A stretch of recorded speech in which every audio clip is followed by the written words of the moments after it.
What's up, guys? So today we're going to be changing the brake booster and brake master cylinder on my 2000 V6 Mustang, and I'm in Indiana right now, so this is going to be fun. There's snow on the ground and it's like 20 degrees, and the shop that I'm sitting in is not heated, so we may have a heck of a time getting this done very, very quickly. So yeah, we'll get started right now, and we'll see how long it takes me by the end of the video. So let's get started. So this is my 2000 V6 Mustang that I was telling you guys about. A lot of people ask me if this car is a V8, and I'm not exactly sure why. It's obviously a V6 under the hood, but I suppose it just looks like a V8 to people at the gas station or at the grocery store. But one thing about owning this car, I've noticed there's 3 different distinctions when you're looking at this model year. The V6 is the only one that actually has this pinstripe on the bottom of the door. And the GT obviously has different badges. So that, and also fog lights. The V6s did not come factory with fog lights, but I do believe they have an option behind the bumper for a factory wire harness that if the user or operator did want to install them, then they could. I don't know why the GTs only came out with fog lights from the factory, but yeah, that's pretty much it. Everything is factory on here. The only thing that I've done to it is put a new bumper on, new grille, new headlights, new brake calipers, rotors, and brake pads. Oh, and O2 sensors, but yeah, that's about it.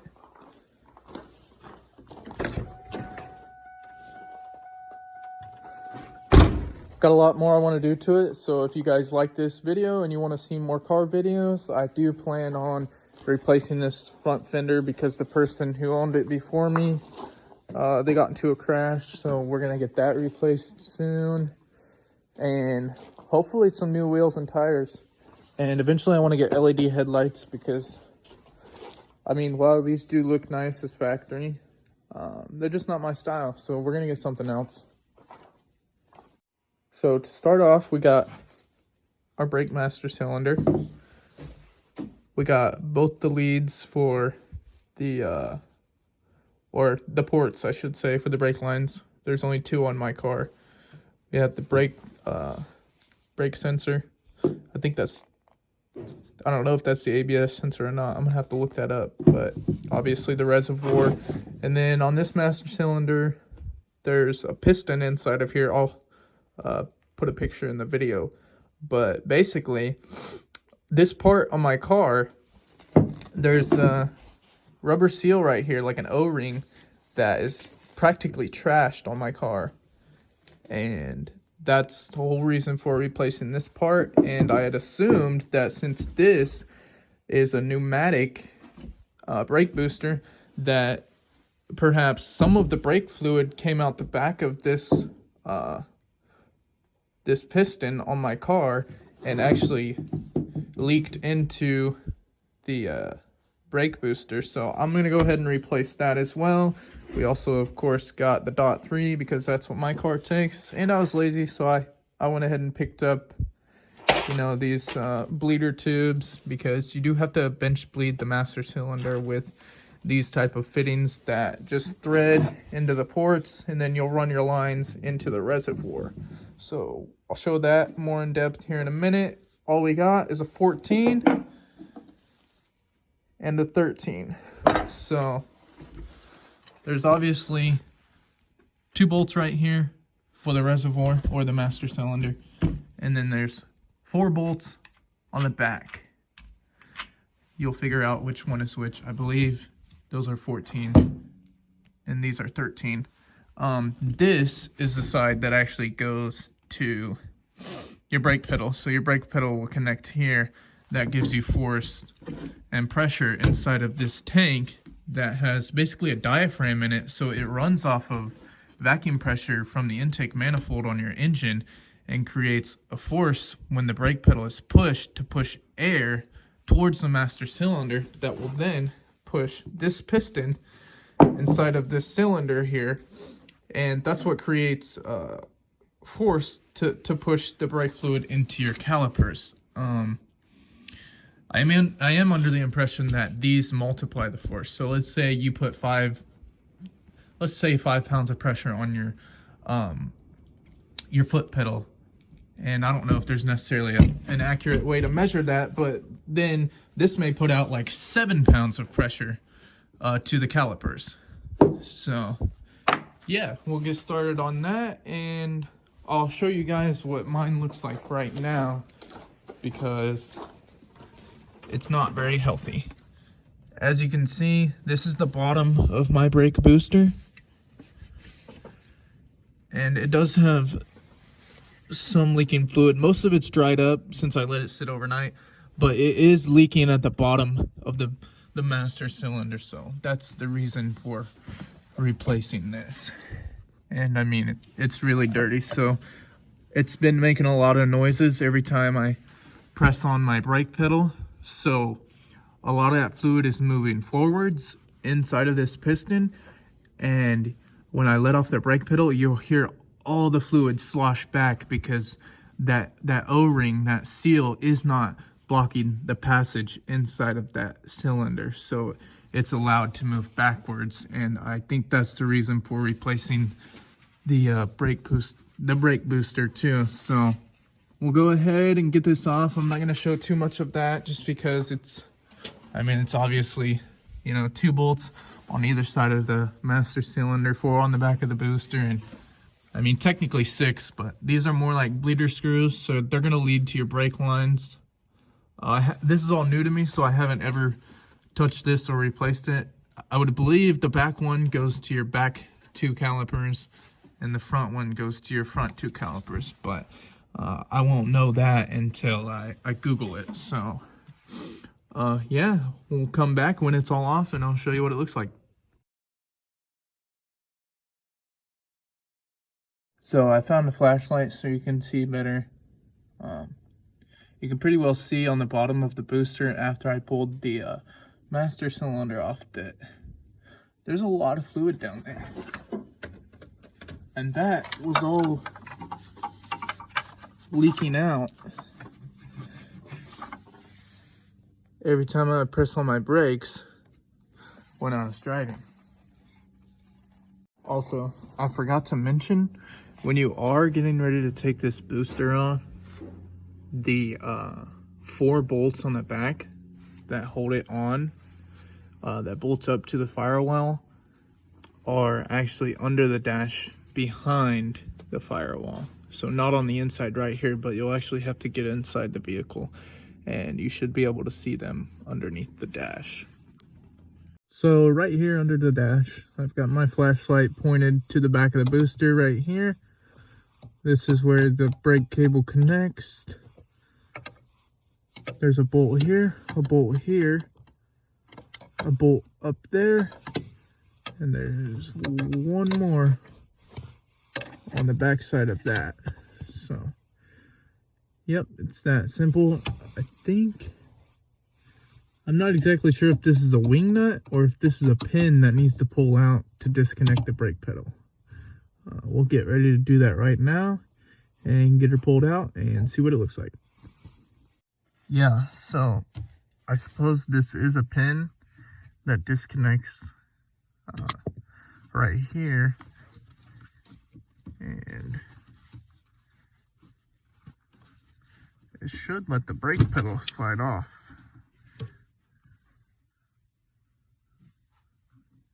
Just like that. It slid off right here. That's where the pin came out. And this is the part we're after right here.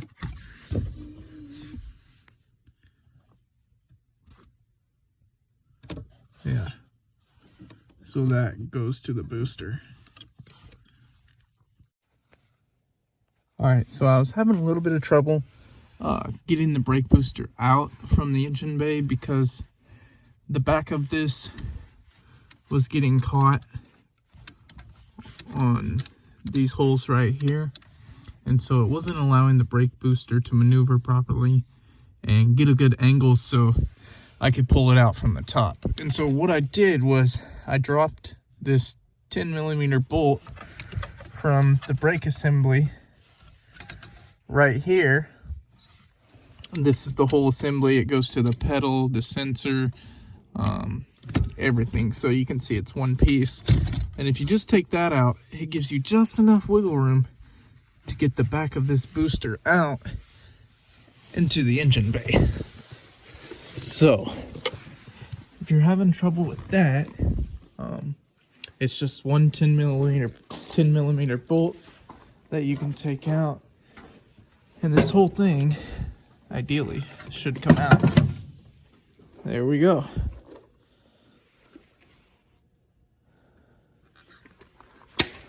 Looks like crap. So now that's what we got left. Oh wow. Yeah, that's bad.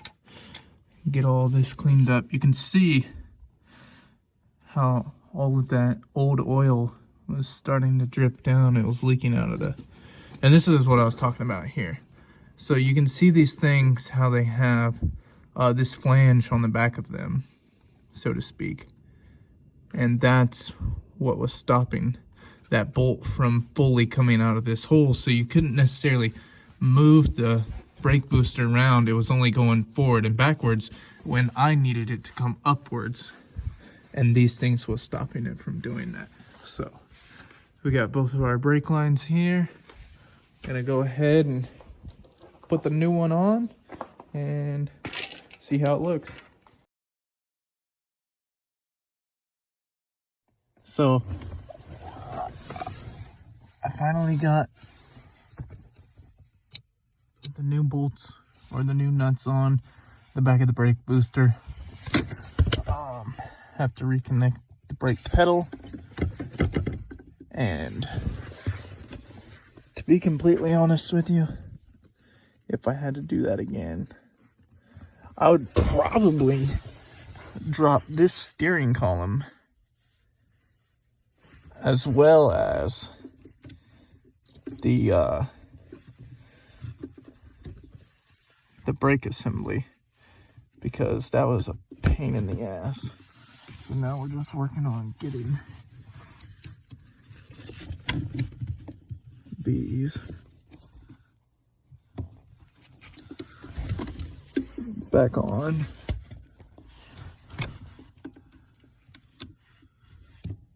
So that goes in there. That's like a plastic washer. You slide your brake pedal back on. The clip just looks like a cotter pin almost. Weird shape. I've never seen one that had the curve on it like that at the end. Usually it's like towards the middle of the pin, but let's go ahead and put this back in. And that's pretty much it. So that was the 10mm bolt I was telling you guys about. That dropped this whole assembly.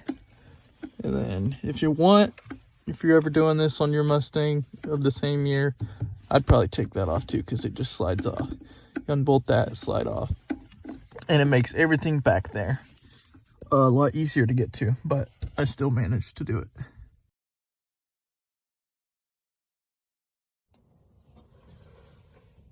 Alright, so this is the part we're going to go more in depth on, because I've never done this, but essentially we have our master cylinder here, and we are going to bench bleed it. So yeah, the first thing we're going to want to do, we'll put it in like this. Get that in there. Tighten this down. We want it to be pretty level, just to the naked eye. You don't have to do anything crazy with it. Just make sure this reservoir is flat on the top, because we don't want fluid flowing to either side of this. We want it to stay generally in the middle. And what this is gonna do is, there's a lot of air inside of this cylinder right now from the factory. So we gotta take our little kit here and find which one of these fits so we can run our hoses back into the cylinder and push all that air out on the bench. So that way it's a lot easier to do that than if it was actually already installed on the car. So we got that one. Fits pretty good. And that one. And when you do this, when you connect these hoses, by the way, these are plastic fittings, so you don't really want to go too tight on those. Just pretty well finger tight. And if you got some pliers or something around like that, you can go ahead and give them a little snug. Don't over tighten these because they will break. And there's not very many of the same size inside of this little kit. So we got our hoses here. We're just gonna connect them onto each thing. And you want those to be on pretty good. And you do want these at the bottom of the reservoir, because if they float to the top, they will let air back inside of this master cylinder, and that will make this process a lot longer. So the goal is to get all the air out with all of this fluid that we're gonna dump in there. And if you keep letting air back in through those hoses, you are gonna be here forever. So you just wanna fill it up. You don't wanna fill it up all the way. Just go until you're about 3/4, maybe half, a little bit more than half. Because when you do start pumping this fluid through this cylinder, it will tend to make the fluid level go up just because of the pressure. So you're gonna wanna take something like this, just get back on the back of the cylinder and push it slowly. And you'll start to see the bubbles move through the hose.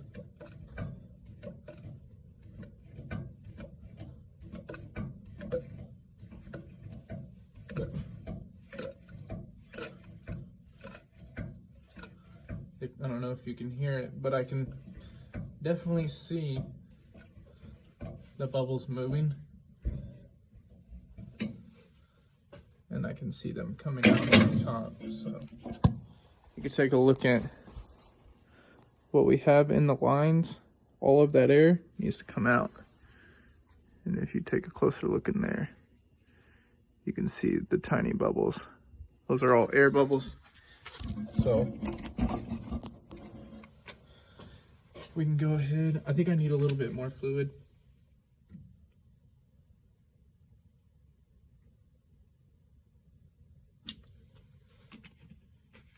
You should be careful with this, because if you press on this cylinder too hard, it will shoot out the top of that reservoir.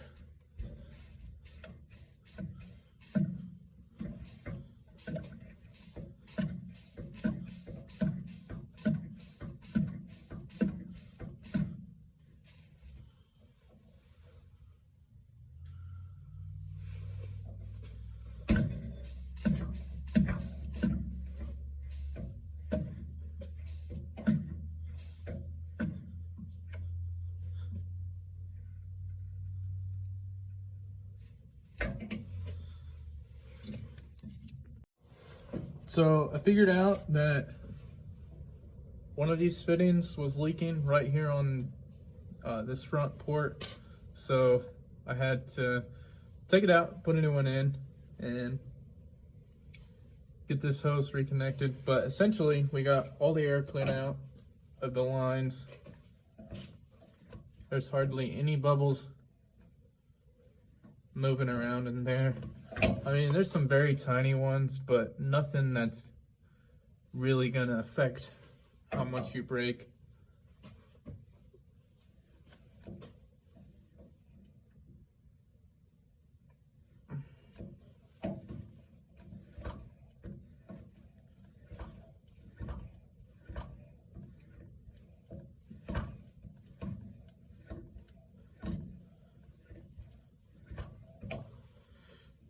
Yeah, so mainly when you're doing this,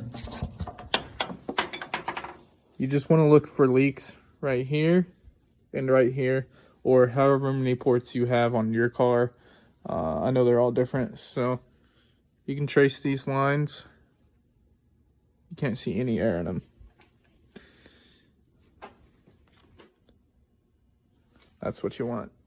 So now we're going to go ahead and put this master cylinder onto the new brake booster. Essentially, when you do this, you want to leave it just like that. So you already got all the air out. You don't want any more air getting into it from the time that you take this part and put it on this one. There we go.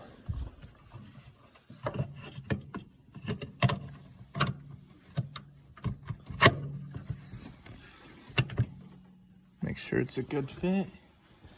And then you got these nuts right here. Put those on.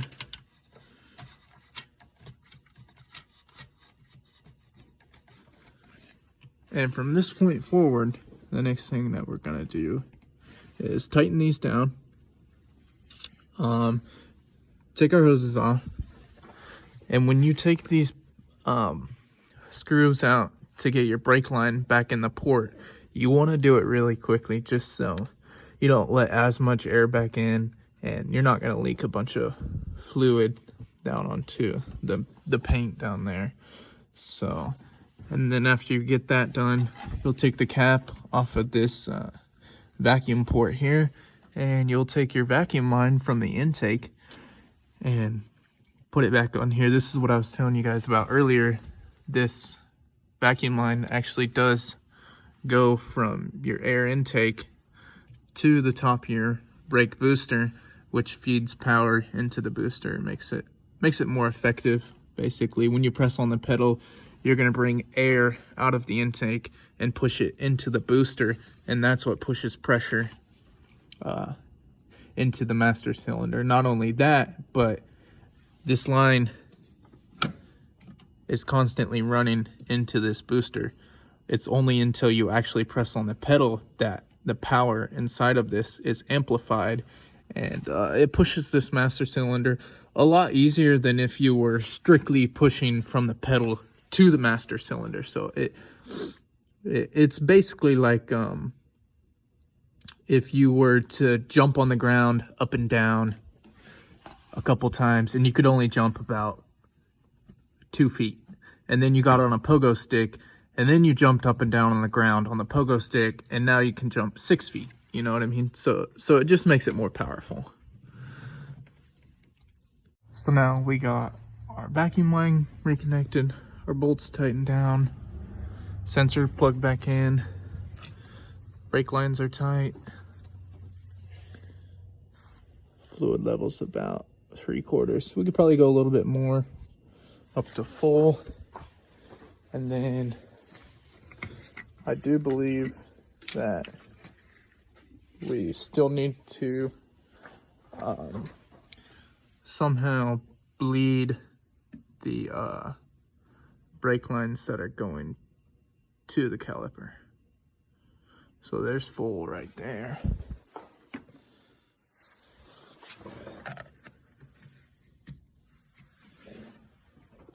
Because from the moment you reconnect these,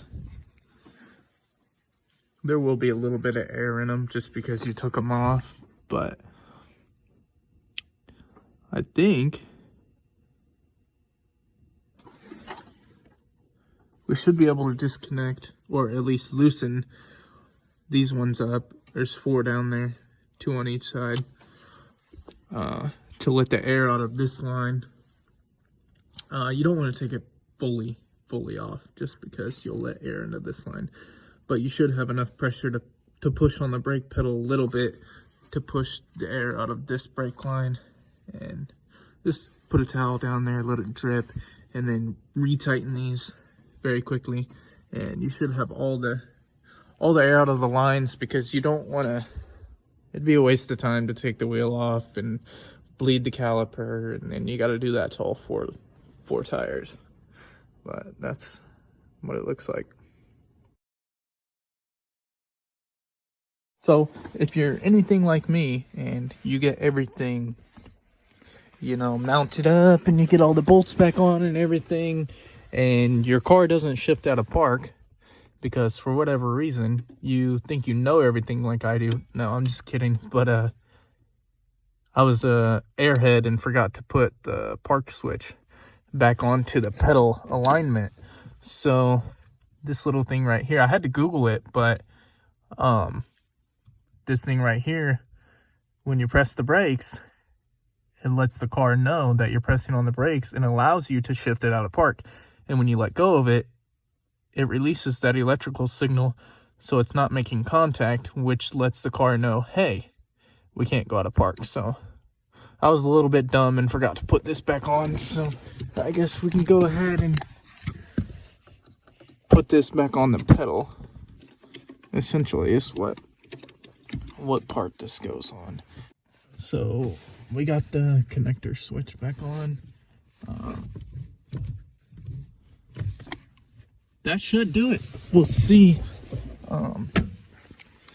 if my car wants to come out of park, because I tried it without that switch on, and the brake lights wouldn't even turn on. So move our seat forward here.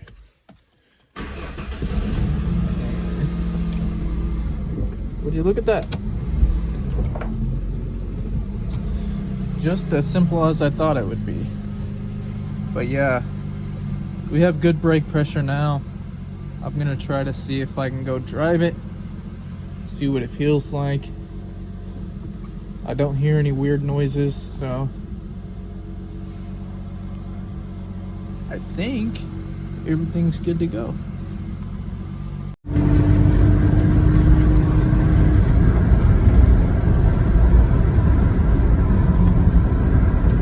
So right now we're going about 70, and at this speed with the old brakes, I would have had to start slowing down like at least half a mile before my turn. And now I can slow down like 100 yards before my turn, and I don't even have to press the brake pedal as far down to the floor as I did before I replaced the old parts. So I would say we have a significant improvement compared to the factory parts that were on here from 20 years ago, because they were definitely needing replacement. So everything's good, and I like the way the brakes feel. My pedal doesn't feel spongy anymore.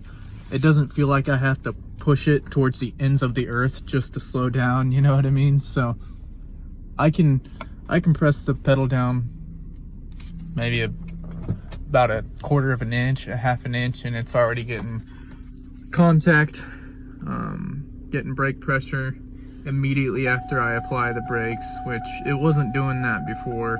So I would have to press the brake pedal at least halfway or 3/4 of the way to the floor just to get some sort of stopping power.